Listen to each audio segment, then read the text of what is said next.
Hello दोस्तों, कैसे हैं आप सब।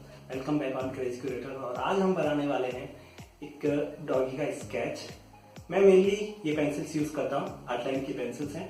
बेस्ट चीज ये होती है कि इसमें हमें 10B का ग्रेड भी मिल जाता है, जो कि अदर पेंसिल्स में नहीं मिलता है। Okay fine. सो इस वीडियो के अंदर मैं आपको बताऊंगा कि किस तरीके से शेडिंग की जाती है, किस तरीके से किस पेंसिल का क्या क्या यूज होता है। सो चलिए शुरू करते हैं। सो ये है डॉगी का स्केच जो मैंने स्केल मेजरमेंट से बनाया है। ये टेक्निक मैं आगे वाले वीडियोस में आपको सिखा दूंगा कैसे करते हैं। सो चलिए इसमें सबसे पहले स्टार्ट करते हैं। उससे पहले हमेशा याद रखिए, कागज का एक क्लॉथ हमेशा यूज कीजिए। इससे आपके हाथ का जो पसीना है उससे कागज या आपकी जो स्क्रैप बुक है वो खराब नहीं होगी। ओके, अब हम 2B के साथ में स्टार्ट करेंगे। हमेशा पेंसिल को पीछे से पकड़िए, पीछे से पकड़कर उस पर कोई भी प्रेशर मत अप्लाई कीजिए। ग्रेफाइट को अपना काम करने दीजिए खुद ही। और अब बहुत ही हल्की सी एक बेस लेयर हम इस ड्राइंग के ऊपर लगाएंगे। बेस लेयर का जो मेन पर्पस है वो है आपकी ड्राइंग को व्हाइट पेपर से डिस्ट्रीब्यूट करना। व्हाइट पेपर आपकी ड्राइंग अलग दिखनी चाहिए, ये मेन काम होता है बेस लेयर का। साथ ही बेस लेयर हाईलाइटेड जोन के बनाने के काम आती है।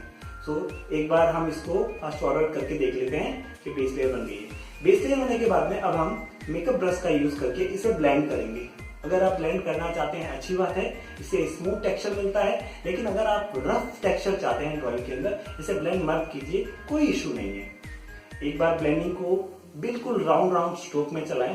ब्लेंडिंग करते समय कभी भी जल्दीबाजी नहीं दिखाएं, क्योंकि आप हार्ड पैचेस छोड़ देंगे, डार्क पैचेस। एक बार ब्लेंडिंग होने के बाद में अब मैं 4B पेंसिल का यूज करके जहां पर भी हाई स्केचेस हैं या शेडो है, मैं रिपीट करता हूं, शेडो है, जहां शेडो है वहां पर मैं स्केच मार्क कर रहा हूं। मेरे जो रेफरेंस पिक्चर है, जो डॉगी की रेफरेंस पिक्चर है, उसके अकॉर्डिंग जहां जहां उसके हेयर्स में शेडो है या फिर थोड़ा सा हल्का डार्क टोन है, मैं उसे सिर्फ नोट कर रहा हूं, या फिर जहां पर है उसे स्केच कर रहा हूं, उसे डार्क नहीं कर रहा हूं। उसे डार्क करने के लिए मैं 8B या फिर 10B पेंसिल का यूज करूंगा। सो हम जल्दी से जितने भी जोन है जहां पर हाईलाइटेड है उन्हें ट्रेस कर लेते हैं इस तरीके से।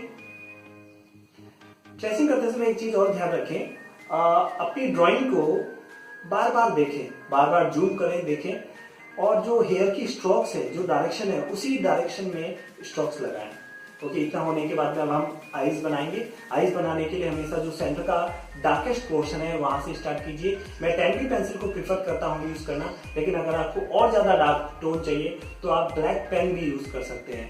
पेंसिल एक बार ड्रॉ करने के बाद में उसके जो बाहरी सर्कल है इसे ज्यादा डार्क रखें रेदर देन इनर सर्कल को। हमें आंख के अंदर 2 सर्कल दिखने चाहिए, इस तरीके से ज्यादा कंट्रास्ट आता है पिक्चर में, ज्यादा रियलिस्टिक आती है। साथ ही एक व्हाइट स्पॉट भी छोड़ेंगे।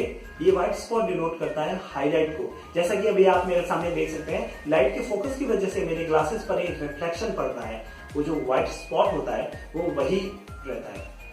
आप इसे 2 तरीके से ड्रॉ कर सकते हैं। या तो आप इसे पहले से ही इनिशियली छोड़ दें, वहां पर कुछ भी काला ना करें, या फिर ग्लास पेन या व्हाइट पेन आता है उससे आप इसे बाद में हाईलाइट कर सकते हैं। Okay fine. अब हम नीचे की जो फर है उनको ड्रॉ करेंगे।